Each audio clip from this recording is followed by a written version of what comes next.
உலகம் முழுக்க பரவி வாழும் தாய் தமிழ் உறவுகளுக்கு அன்பு வணக்கம்.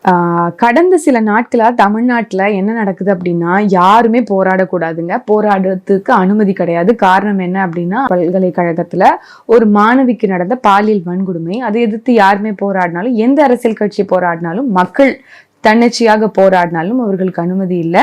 எல்லாரையும் குண்டு கட்டா வந்து காவல்துறை வந்து கைது பண்ணி சிறைபிடிச்சாங்க.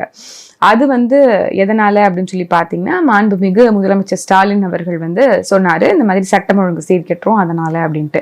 ஆனா ஒரு கூட்டத்துக்கு மட்டும் தமிழ்நாட்டு அரசுடைய காவல்துறையினுடைய பாதுகாப்போட கூட்டம் நடக்க அனுமதி கொடுத்தாங்க. அதுவும் கண்டன ஆர்ப்பாட்டம். யாரை எதிர்த்து அப்படின்னு கேட்டாதான் ரொம்ப ரொம்ப நகைச்சுவை. நாம் தமிழ் கட்சியினுடைய தலைமை ஒருங்கிணைப்பாளர் தம் சீமான் அவர்களை எதிர்த்துதான் ஐயா சுபவீரபாண்டியன் அவர்கள் ஒரு கூட்டம் போட்டிருந்தாங்க. கூட்டத்தினுடைய தலைப்பு என்ன அப்படின்னா, பெரியாரை விமர்சித்த சீமானை கண்டித்து பொதுக்கூட்டம் அப்படின்னு சொல்லி போட்டிருந்தாங்க. ஆனா பெரியாரை எப்போ வந்து தாய்மாமன் சீமான் அவர்கள் வந்து விமர்சிக்கிறாங்க அப்படின்னா, கடந்த முறை வந்து பாரதியினுடைய ஒரு புகழ் வணக்க கூட்டம் இருந்தது. சில இடங்கள்ல விதிவிலக்குகள் இருக்கும் இல்லையா? அதாவது நாங்க எப்பவுமே நினைவு நாளதான் நம்ம போட்டுருவோம், நாம் தமிழர் கட்சி அவர்களுடைய மறைந்த நாட்கள்.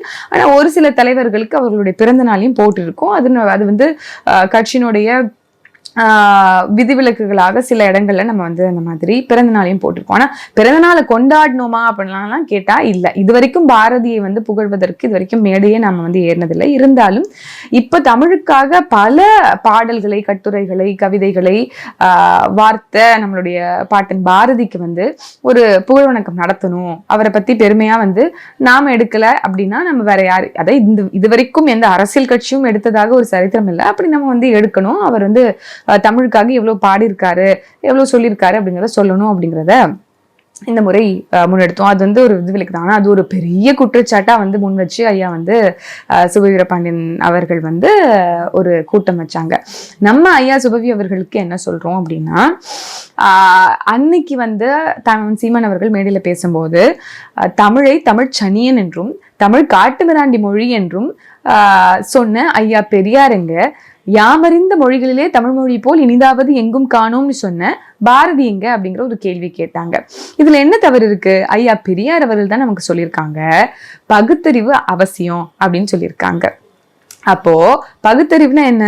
நம்ம எது ஒண்ணா இருந்தாலும் கேள்வி கேட்கணும், அது சரியா தவறா அப்படிங்கறத ஆராய்ந்து பார்க்கணும் அப்படிங்கிறது தானே. அப்படி பார்த்தோம் அப்படின்னா, ஒரு இடத்துல ஐயா பெரியார் அவர்களே கேட்பது, என்னையே கேள்வி கேளுங்கன்னு சொல்லியிருக்காரு ஐயா பெரியார் அவர்கள். அப்போ அதுல தவறு இல்லை அப்படிங்கறத என்னுடைய பார்வை. எல்லோரையும் விமர்சன பார்வையோட பார்ப்பது வந்து தமிழ் தேசியனுடைய ஒரு மீளாய்வா நான் பார்க்கிறேன், தமிழ் தேசிய சித்தாந்தத்தினுடைய ஒரு மீளாய்வா பார்க்கிறேன். அப்படி அந்த வரிசையில ஐயா பெரியார் அவர்கள் தமிழுக்காக என்னெல்லாம் பண்ணியிருக்காரு அப்படின்னு பார்த்தோம் அப்படின்னா, தமிழை பல இடங்கள்ல வந்து கொச்சையா பேசியிருக்காரு. அதாவது தமிழ் தாயை வந்து போற்றக்கூடியவங்க எல்லாரையும் பைத்தியம்னு சொல்லியிருக்காரு. அதுல வந்து உங்க தமிழ்த்தாயின் பாலை கறந்து கொண்டு வாங்க, அதுல ரசாயனம் ஏதாவது கலப்படம் செஞ்சிருக்கா அப்படிங்கிறத நான் பரிசோதனை பண்ணி சொல்றேன். தமிழ்த்தாய் வந்து போற்றுறவங்க எல்லாரும், அதாவது அதை வந்து போற்றி பாடுறவங்க எல்லாருமே வந்து பைத்தியக்காரங்க அப்படின்னு ஐயா பெரியார் அவர்கள் சொல்லியிருக்காங்க. இந்த மாதிரியான வசைப்பாடுகளுக்கு ஒரு எதிர்வினை ஆட்டணும் அப்படிங்கிறது தான் ஒரு விமர்சனத்தை வந்து சீமான் அவர்கள் மேடையில முன் வச்சாங்க. ஆனா அது எல்லாத்தையும் எதிர்த்து இவங்க எல்லாம் பேசினாங்களா அப்படின்னா எதுவுமே இல்லை. சீமான் அவர்களை இவங்க வந்து பர்சனலா வந்து கேரக்டர் அசாசினேட் பண்ணணும் அப்படிங்கிறத திட்டமிட்டு வந்தாங்க. எனக்கு என்ன வியப்பு அப்படின்னா, ஐயா சுபவி அவர்கள் வந்து யாரோடலாம் மேடை ஷேர் பண்ணியிருக்காங்கன்னு எனக்கு தெரியும். நானுமே சின்ன பிள்ளைல ஐயா நெடுமாறன் அவர்கள், ஐயா சுபவி அவர்கள், ஐயா புதுக்கோட்டை பாவண்ணன் அவர்கள், இவங்க எல்லாம் வந்து பேரணியா வந்து ஒவ்வொரு சமூக சிக்கல்களுக்காக போகும்போதெல்லாம் நானே கூட போயிருக்கேன். அப்படி பெரிய பெரிய ஆளுமைகளோட மேடையை ஷேர் பண்ண ஐயா சுபவி அவர்களை வந்து இன்னைக்கு எந்த அளவுக்கு தள்ளப்பட்டிருக்கு திமுகவினுடைய ஆட்சி அப்படின்னு பார்க்கும்போது உண்மையாகவே பரிதாபமான ஒரு நிலை அப்படிங்கிறது தான் நான் சொல்லணும். அதுல வந்து ஐயா சில மூன்று விஷயம் சொன்னாரு. அதுல வந்து ஒரு இடத்துல வந்து ஐயா அவர்கள் வந்து சொன்னாங்க, இந்த மாதிரி சீமான் அவர்கள் வந்து இப்ப வந்து தமிழ் தேசியம்னு சொல்லிட்டு இருக்காரு, அது வந்து தன்னுரிமையா இல்ல தனித்தமிழ் நாடா இல்ல வந்து மாநில சுயாட்சியா அப்படின்னு சொல்லி கேட்டுட்டு இருந்தாரு. உண்மையா சொல்லணும் அப்படின்னா இன்னைக்கு வந்து நீதி கட்சி தோன்றி அதற்கு பிறகு திமுகவினுடைய ஆணிவேராக இருந்த அண்ணா அவர்கள் தான் வந்து முன்மொழிகிறாங்க. என்ன அப்படின்னா, அடைந்தால் திராவிட நாடு, இல்லையில் சுடுகாடு அப்படின்னு சொல்றாரு. அதுக்கப்புறம் அதை வந்து கைவிட்டுட்டாரு அப்படிங்கறதெல்லாம் தெரியும். ஆனால் அந்த மாதிரி எந்த முழக்கத்தையும் நாம் தமிழர் கட்சி முன்வைக்கல இங்க. அதாவது அடைந்தால் தமிழ் தேசியம், இல்லைன்னா அது வந்து வேற ஏதோ அப்படிங்கறதெல்லாம் நம்ம வந்து எங்கேயுமே சொல்லல. இருந்தாலும் நம்மளை பார்த்து இந்த கேள்வி கேட்கிறாரு. நம்ம என்ன சொல்றோம் அப்படின்னா, ஒழுங்கா இங்க வந்து தமிழ்நாடு இருக்கு, தமிழ்நாடுன்னு பேர் இருக்கும் போது திராவிட முன்னேற்றம் எதற்கு, இதுக்கு பதில் யாருக்கிட்ட இருக்கு அப்படிங்கறத நம்ம கேட்கிற கேள்வி. இதுக்கு வந்து ஐயா கிட்ட பதில் இருக்கா அப்படிங்கிறது எனக்கு தெரியல. அதே மாதிரி நம்ம சீமன் அவர்கள் பல இடங்கள்ல எங்களை வந்து RSS ஓட இல்ல இந்த இந்துத்துவ கோட்பாடுகளோட எப்ப பார்த்தாலும் இணைச்சு பேசுறது வந்து ஒரு வழக்கமா வச்சிருக்காங்க. ஒரு விஷயத்த நான் வந்து ரொம்ப ஃபன்னியா பாக்குறேன், ரொம்ப நகைச்சுவையா பாக்குறேன். என்ன அப்படின்னா, ஐயா அவர்களுக்கு தெரியாமலாம் இல்லை எந்தெந்த இடங்கள்ல நம்ம எந்தெந்த விஷயத்த சுட்டி காமிக்கிறோம் அப்படிங்கறதெல்லாம். இன்னும் சொல்ல போனா, பல நாடுகள், அதாவது பல மொழி அப்படின்னு இருந்தா இந்தியா வந்து ஒரு நாடா இருக்கும். ஆனா ஒரே மொழி அப்படின்னு நீங்க பேசுனீங்க அப்படின்னா இந்தியா பல நாடுகளாக உருவாகும் அப்படின்னு பேசியவரும் தாமன் சீமான் அவர்கள் தான். அப்ப இதை நீங்க எப்படி பாக்குறீங்க அப்படிங்கறத நம்ம வந்து கேட்க வேண்டியதா இருக்கு. உண்மையாவே வந்து மாநில தன்னுரிமை சுயாட்சின்னு பேசி அண்ணாவின் வழி வந்த திமுகவோ இல்ல அதிமுகவோ எந்த ஒரு கட்சியுமே இன்னைக்கு வந்து தன்னுரிமையோட செயல்படுதா அப்படின்னா பல இடங்கள்ல சமரசம் அடைஞ்சிருக்கு அப்படின்னு தான் சொல்லணும். சுயாட்சியினுடைய ஒரு ஃபெடரல் ஸ்ட்ரக்சருக்கே வந்து குந்தகம் விளைவிக்கும் வகையில ஒன்றிய அரசு கொண்டு வரக்கூடிய நாசகர திட்டங்கள் எல்லாத்துக்குமே வந்து மறைமுகமா வந்து கையெழுத்திட்டது யாருன்னு பாத்தீங்க அப்படின்னா இந்த 2 திராவிட கட்சிகளாகத்தான் இருக்கு. அண்மை காலமா வரக்கூடிய எல்லா திட்டங்களுக்கும், இன்னும் சொல்ல போனா இந்த காட்டுப்பள்ளி துறைமுகமா இருக்கட்டும், 8 வழிச்சாலையா இருக்கட்டும், GSTயா இருக்கட்டும், ஒன் நேஷன் ஒன் ரேஷனா இருக்கட்டும், இப்படி எல்லா மக்கள் விரோத திட்டங்களுக்கும் நாம் தமிழர் கட்சி எதிர்ப்பை வந்து முன் வச்சிருக்கு. ஆனால் அதிகாரத்துல இருக்கக்கூடிய உங்ககிட்ட 40 MPs இருக்காங்க, அதிகப்படியான MLAs இருக்காங்க, இன்னும் சொல்ல போனா 100% 100 விழுக்காடு பவர்ல இருக்கக்கூடியவங்க நீங்க தான். ஆனா இது எல்லாத்துக்குமான தீர்வை அவங்கள பார்த்து என்னைக்காவது கேட்டதுண்டா அப்படிங்கிறது தான் ஐயா சுபவி அவர்கள்ட்ட நம்ம கேட்க வேண்டியதா இருக்கு. உங்களுக்கு கூடுதல் பணி இருக்கு ஐயா, சமூக நீதி கண்காணிப்பாளர் அப்படின்னு சொல்லி சொல்றாங்க. இங்க என்ன சமூக நீதி நிலைநாட்டப்பட்டிருக்கு அப்படிங்கறதா நம்ம கேட்க வேண்டிய கேள்வியா இருக்கு. 2 ஆண்டுகள் முடிஞ்சும் இன்னைக்கும் வேங்கை வயல்ல நடந்த பிரச்சனைக்கான தீர்வுகள் வந்து எட்டப்படல. இதுக்கு ஐயாவோட குழு எப்படி செயல்பட்டிருக்கு, அதற்கான தீர்வுகள் என்ன, அதுக்கான முன்னகர்வுகள் என்ன அப்படிங்கிறத ஒரு பொதுக்கூட்டம் அமைச்சு நீங்க சொன்னீங்க அப்படின்னா உங்களுக்கான பணிகளை நீங்க இதெல்லாம் செய்றீங்க அப்படிங்கிறத நம்ம தெரிஞ்சுக்கலாம். ஆனா அதை தூங்க வச்சுட்டு உங்களுடைய முதற்கட்ட பணியை இந்த மாதிரி நம்ம சீமானவர்களை விமர்சிப்பது அப்படிங்கிறதுனா அப்ப நீங்க அவங்க கொடுக்கப்பட்ட வேலையை செய்றீங்களா அப்படின்றதுதான் நம்ம கேட்க தோணுது. அதே மாதிரி ஐயா சுபவி அவர்களுக்கு இன்னொன்னு சொல்லணும், ஐயா பெரியார் அவர்கள் மீது நமக்கு வந்து ரொம்ப மரியாதை இருக்கு. அவருடைய சமூக நீதி கருத்தியலுக்கு, அவருடைய பெண்ணிய கருத்தியலுக்குலாம் இருக்கு. ஆனா அதே ஐயா பெரியார் அவர்கள் 1964 காலகட்டங்கள்ல அந்நியரான பார்ப்பனர் துலுக்கர்கள் அவங்களுக்கு இங்க என்ன வேலை அப்படின்னு சொல்லி கேட்கிறாரு. அதற்கு ஐயா சுபவி அவர்களோட பதில் என்ன? அதே மாதிரி பண்ணி குட்டி போட்டது போல 40 கோடி மக்கள் இங்க இருக்கிறாங்க அப்படின்னு அதே ஐயா பெரியார் அவர்கள் இஸ்லாமியர்களை பார்த்து இப்படியான ஒரு விமர்சனத்தை வைக்கிறாங்க. இதுக்கு ஐயா சுபவி அவர்களோட நிலைப்பாடு என்ன? 100க்கு 5 பேர் அவங்க, அதாவது இஸ்லாமியர்களை துலுக்கர்களை அப்படின்னு சொல்றாரு. அதே மாதிரி 100க்கு 3 பேர் பார்ப்பனர்கள். இவங்க இந்த நாட்டுக்காரங்க அப்படின்னு சொன்னா நான் ஒத்துக்க மாட்டேன், அவனுக்கு இந்த நாட்டை பத்தி கவலையே இல்லை அப்படின்னு சொல்லி ஐயா பெரியார் அவர்கள் சொல்றாங்க. உண்மையா சொல்ல போனா நீதி கட்சி தான் இந்த நாட்டினுடைய விடுதலைக்கு ஒரு பங்கும் அளிக்கல.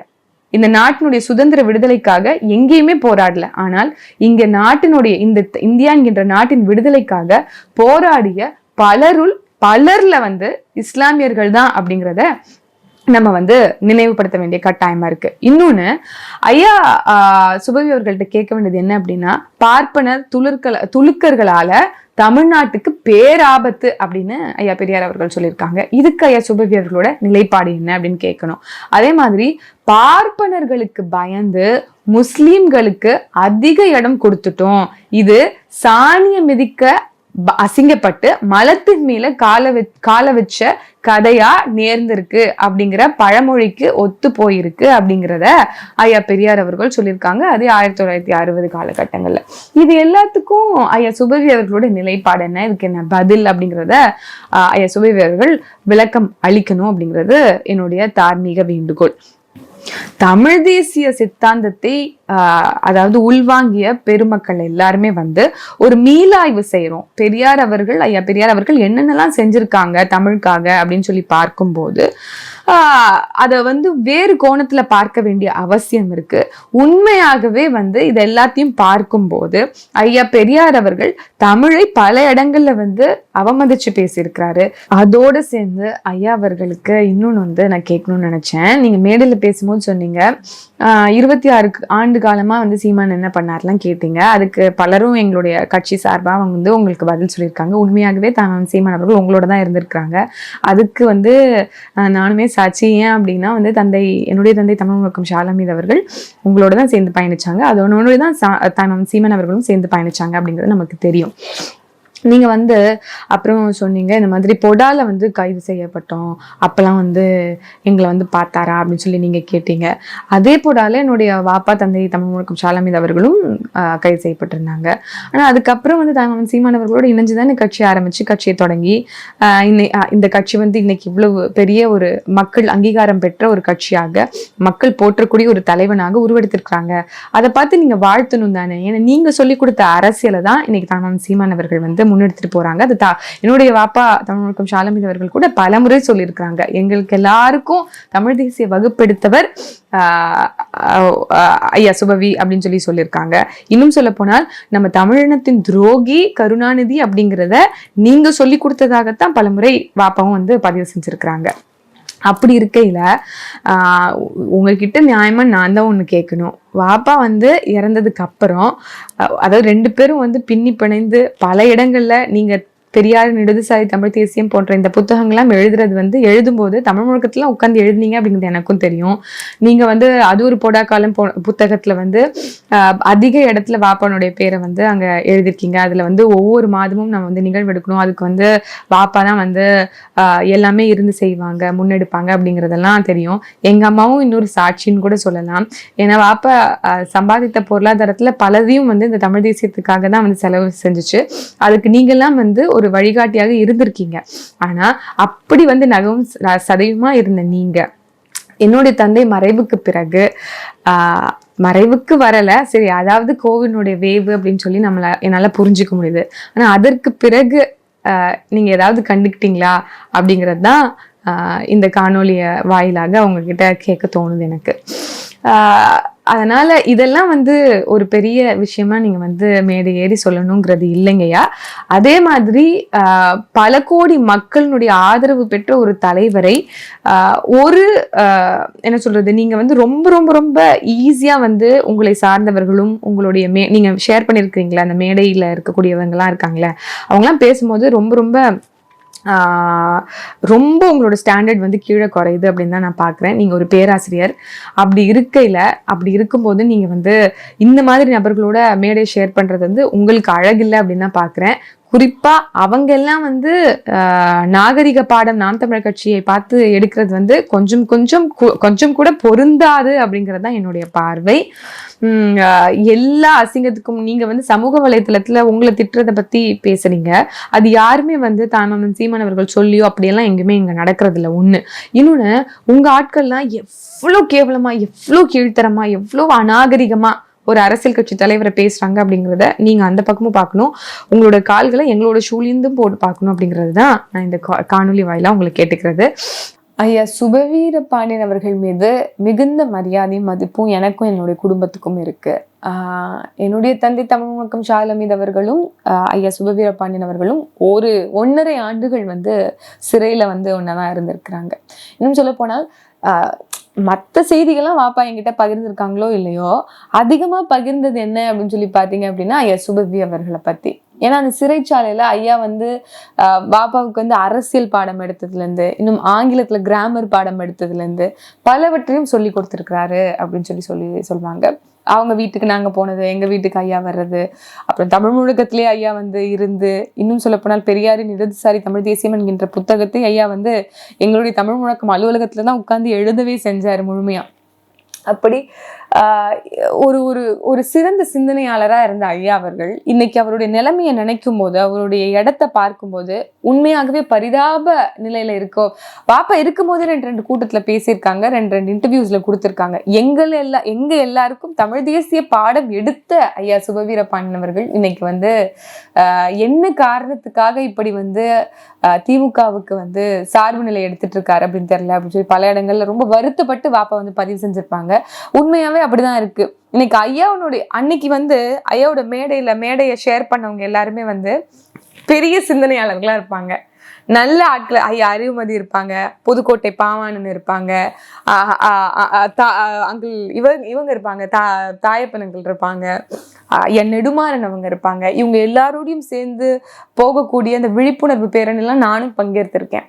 அப்படி ரொம்ப செறிவுமிக்க கூட்டத்தோட இருந்து நல்ல வார்த்தைகளை பேசின ஐயா இன்னைக்கு அவரோட மேடையை பார்க்கும் போது, அவர் ஆள்களை ஷேர் பண்ணியிருக்காருல மேடையில, அதை பார்க்கும்போது உண்மையாவே உள்ளபடியே கவலையா இருக்கு, ரொம்ப ரொம்ப பரிதாபமா இருக்கு அப்படின்னு தான் சொல்லணும்.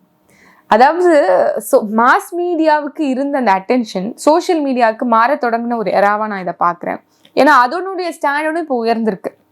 சோஷியல் மீடியா யூடியூபர்ஸ் அப்படின்னா அவங்களுடைய குவாலிட்டியும் லெவல் ஆஃப் ஃபேக்ட் செக்கிங்காக இருக்கட்டும், இல்லை லெவல் ஆஃப் அவங்க கொண்டு வந்து கொடுக்குற தரவுகளாக இருக்கட்டும், செய்திகளாக இருக்கட்டும், உண்மை செய்திகளை உடனுக்குடனே தருவதாக இருக்கட்டும், மாஸ் மீடியாவுக்கு நிகராக இன்னைக்கு வந்து சோஷியல் மீடியா வளர்ந்துட்டு வரதை நம்மளால பார்க்க முடியுது, யூடியூப் வளர்ந்துட்டு பார்க்க முடியுது. அந்த தளத்துக்கு கொஞ்சம் கூட மதிப்பு சேர்க்காத சில பேர் இருக்கிறாங்க அப்படின்னா வாயில பேரை கூட உச்சரிக்க முடியாது. அவங்கெல்லாம் யாரை சொல்றேன்னு உங்களுக்கு தெரியும். யூடியூப், ப்ரூட்டஸ், அப்புறம் என்னென்னமோ பேரை வச்சுட்டு இருக்காங்க, அதர்மம், என்னென்னமோ பேரை வச்சுட்டு வெட்டியா நாம் தமிழர் கட்சி கேரக்டர் அசாசினேட் பண்ணணும் அப்படிங்கிறத மட்டும் குறிக்கோளா வச்சுட்டு, இன்னும் சொல்ல போகணும் அப்படின்னா தாமவன் சீமானவர்கள் பேரை பயன்படுத்தி வயிறு வளர்க்கக்கூடிய ஒரு சில பேர் இருக்கிறாங்க அப்படின்னா அதுல அவர்கள் எல்லாருமே முதல் வரிசையில் இருப்பாங்க. நாங்க பிச்சை எடுக்கிறோம், சீமானவர்கள் வந்து பிச்சை எடுக்கிறாருன்னு சொல்லக்கூடிய அவங்க சீமான் மாமாவுடைய படத்தை போடல அப்படின்னா அவங்களுக்கு அவ்வளவு வியூஸும் வராது, அவங்களுக்கு அவ்வளவு காசும் வராது. அதனால மட்டும்தான் அவங்க வந்து இன்னைக்கு வந்து நல்ல சட்டை, நல்ல பேண்ட் அதெல்லாம் போட்டுட்டு வர முடியுது அப்படின்னு தான் என்னுடைய பார்வையா இருக்கு. அப்படிப்பட்ட தராதரமற்ற கீழ்த்தரமான யூடியூபர்ஸ், அவங்கள யூடியூபர்ஸ்ன்னு சொல்றதுக்கே எனக்கு வந்து அதை தான் நான் ஃபர்ஸ்ட் சொன்னேன். இன்னைக்கு சோசியல் மீடியா நல்லா வளர்ந்து வர ஒரு காலத்துல, நல்ல தரமான யூடியூபர்ஸ் இருக்கக்கூடிய காலத்துல அவங்களெல்லாம் யூடியூபர்ஸ் சொல்றதுக்கே எனக்கு வந்து ஒரு மாதிரி இருக்கு. அப்படிப்பட்ட ஆட்களோட ஐயா மேடையை ஷேர் பண்றதுங்கிறது வந்து ரொம்ப ரொம்ப ரொம்ப நான் அவருக்காக ரொம்ப கவலைப்படுறேன், அவருக்காக வருத்தப்படுறேன் அப்படின்னு தான் நான் சொல்லணும்.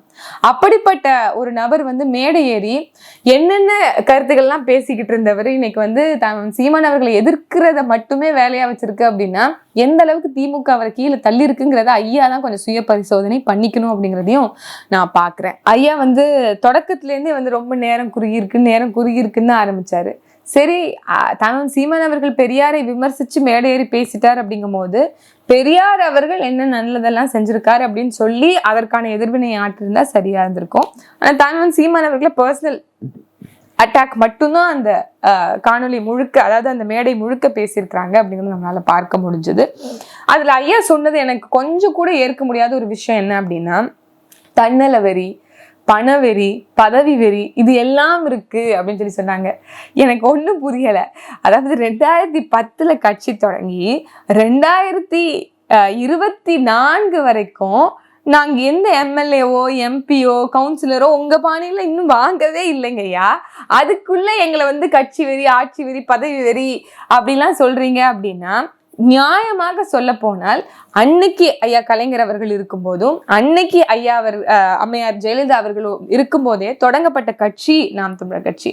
எப்படி உங்களுக்கு ஒரு வரவேற்பு திமுகவில் இருந்ததோ அதற்கு இணையான ஒரு வரவேற்பு, அதற்கும் மேலான ஒரு வரவேற்பு சீமானவர்களுக்கும் திமுகவில் இருந்தது. இன்னைக்கும் நீங்க எங்களோட பயணிச்சீங்க நீங்க சொல்றதுக்கு காரணம், அவர் ஏன் உங்களோட சேர்ந்து பயணிக்க வச்சீங்க அப்படின்னா அவருடைய சிறந்த பேச்சாற்றலின் காரணமாக உங்களோட பயணிக்க வச்சீங்க. அப்படிப்பட்ட நபருக்கு அன்னைக்கு பதவி வெறி இல்லையா, அன்னைக்கு பண வெறி இல்லையா, இன்னைக்குதான் அவருக்கு வந்திருக்கா அப்படிங்கிற கேள்வி நமக்கு இருக்கு. அதே மாதிரி எங்களுக்கு அதற்கு பிறகு 1 விழுக்காடு 4 விழுக்காடு 6 விழுக்காடு வரைக்கும் எங்ககிட்ட பணம் பேரமே பேசப்பட்டது இல்லையா. பணம் பேரம் பேசப்பட்டது ஒரு பக்கம் அப்படின்னா கட்சிக்குன்னு ஒரு வேல்யூ கூடி இருக்கு. இன்னைக்கு சமகாலத்துல கட்சிக்குன்னு ஒரு வேல்யூ கூடி இருக்கு. ஏன்னா ஒரு நபர் இல்ல, அவரை போன்று பல 100 இளைஞர்களை உருவாக்கி இருக்கிறாரு. அப்படி ஒட்டுமொத்தமா கட்சியினுடைய நபர்கள் இங்கேருந்து வெளியில போனா உடனே அங்க இருக்கக்கூடிய அமைச்சர் பெருமக்களோ யாரோ சேர்ந்து நின்று புகைப்படம் எடுத்து அதை பிரபலப்படுத்துற அளவுக்கு நாம் தமிழர் கட்சியினுடைய வேல்யூ கூடி இருக்கு அப்படின்னா நாங்க எதற்கு பண வெறியும் நாங்க பதவி வெறியும் அடையணும் அப்படிங்கிற கேள்விதான் உங்ககிட்ட இருக்கு. அதனால எங்களுக்கு பணவெறியோ பதவி வெறியோ இருக்கு அப்படின்னா தாராளமாக சீமான் அவர்கள் அதை என்னைக்கோ அதை பூர்த்தி செஞ்சிருக்க முடியும், என்னைக்கோ அதை நிறைவுபடுத்திருக்க முடியும். ஆனால் தன்னலமற்று தன் இனத்துக்காக நிக்கணும் அப்படிங்கறனால இன்னைக்கு வரைக்கும் சமரசமற்று யாரோடும் கூட்டணியில், குறிப்பாக இந்த ஊழல் லஞ்சம் பெற்றவர்கள், இந்த இனத்தின் துரோகிகள், இந்த இனத்திற்கு எந்த வகையிலும் நலனை பயக்காதவர்கள் கூட கூட்டணி இல்லை அப்படின்னு என்ன சொல்றது ஒரு நிலையோட இன்று வரைக்கும் சமரசமற்று நிற்கக்கூடிய ஒரு தலைவர் தான் சீமான் அவர்கள். அதை நீங்க மேடை ஏறி நீங்க இவ்வளவு நேரத்தை வேஸ்ட் பண்ணி பேசணும் அப்படிங்கிறது அவசியம் இல்லை அப்படிங்கிறது என்னுடைய பார்வை. அதற்கு பிறகு நீங்க அவர் அங்க போய் சாப்பிட்டதையே இன்ன வரைக்கும் தொடர்ச்சியாக பேசிக்கிட்டு இருக்கீங்க. எப்படி தலைவருடைய வீரம், தலைவருடைய நேர்மை, தலைவருடைய போர்க்குணம் இது எல்லாமே பேசப்படுதோ அதே மாதிரி அவருடைய விருந்தோம்பல், அவருடைய ஈகம் இன்றும் பேசப்படுது. அது எந்த ஈழச் சொந்தங்களோட நீங்க பேசினாலும் தெரியும். அவர் எப்படி உபசரிப்பாரு, எப்படி அணுகுவாரு அப்படிங்கிறது எல்லாருக்குமே தெரியும். அப்படிப்பட்ட ஒரு இப்ப நான் போயிட்டு ஒரு இடத்துக்கு போறேன் அப்படின்னா அவங்களோட எக்ஸ்பீரியன்ஸை ஃபர்ஸ்ட் எனக்கு அந்த விருந்தோம்பல்ல அது ஒரு அழியா சுவடா மாறிடும் இல்லையா. அப்படியான ஒரு அனுபவத்தை சீமான் அவர்கள் பகிர்வது உண்டு. அதன் மூலமா தமிழர்கள் எவ்வளவு மேன்மக்களாக விளங்கியிருக்கோம், இன்னமும் விளங்கிட்டு இருக்கோம் அப்படிங்கறத உணர்த்தக்கூடிய ஒரு வகையில தான் இருக்கே தவிர்த்து சும்மா அதையே இன்னைக்கும் இருக்காங்க சாட்சி சொல்றதுக்கு எத்தனையோ பேர் இருக்காங்க. ஆமைக்கறியை சாப்பிட்டு சமைச்சு கொடுத்தவங்களும் இருக்கிறாங்க, சொன்னவர்களும் இருக்காங்க. ஆனால் இங்க இருக்கக்கூடிய அரசியல் காரணங்களுக்காக அதெல்லாம் வெளிப்படையாக வெளியில சொல்லுவதற்கு தயக்கம் இருக்குமே தவிர்த்து அதெல்லாம் பொய்யாகிறாது. அதற்கு சாட்சியாக நாங்கள் எல்லாருமே இருக்கோம் அப்படிங்கிறத ஐயா நினைவில் கொள்ளணும். அதே மாதிரி அவரை தவறான பாதையில நடத்துறான்னு சொல்றாங்க. இத்தனை இளைஞர்கள் அவர் பின்னாடி அணிதிரண்டு ஒன்று திரண்டு நிக்கிறோம் அப்படின்னா அவர் சரியானதை செய்து கொண்டிருக்கிறார் அப்படிங்கிறதுனாலதான். நீங்க ஐயா பெரியார் சொன்ன பகுத்தறிவு, அந்த 6ஆம் அறிவு 7ஆம் அறிவு அதையெல்லாம் வைத்திருக்கிறீர்களே தவிர அதை பயன்படுத்துகிறீர்களா அப்படிங்கிறதா நமக்கு தெரியல. உண்மையாக அதை பயன்படுத்தக்கூடிய ஒரு இளைஞர் பட்டாளத்தை நாம் தமிழர் கட்சி உருவாக்கி கொண்டிருக்கு. அதனால இந்த மண்ணையும் மக்களையும் நேசிக்கிற, அதே மாதிரி இந்த வளங்களை சுரண்டக்கூடாது, இந்த வளங்களை காக்க வேண்டும் அப்படிங்கிற அரசியலை முன்வைக்கக்கூடிய சீமான் அவர்களோடு நாங்கள் எல்லாம் அணி திரண்டிட்டு இருக்கோம். ஆனால் பாஜகவுக்கு சிவப்பு கம்பளம் விரித்து அவர்களுடைய திட்டங்களை இங்க செவ்வனே செய்து கொண்டிருக்கும் கூடிய திமுகவுக்கு பின்னாடி நீங்க நிக்கிறது அது உங்களுக்கு தான் இழுக்கு. அதே மாதிரி ஐயா சுபவி அவர்கள் 2009க்கு முன்னாடியிலேருந்து என்ன பண்ணிட்டு இருந்தாரு அப்படின்னு பல கேள்விகளை முன்னுக்கு வச்சிருந்தாரு. உங்களுக்கே தெரியும் சீமான் அவர்கள் உங்க கூட தான் பெரியாரிய இயக்கங்களோட மேடைகள் ஏறி பேசிக்கிட்டு இருந்தது உங்களுக்கே தெரியும். அதனால அந்த கேள்வி அர்த்தமற்றதா இருந்தது.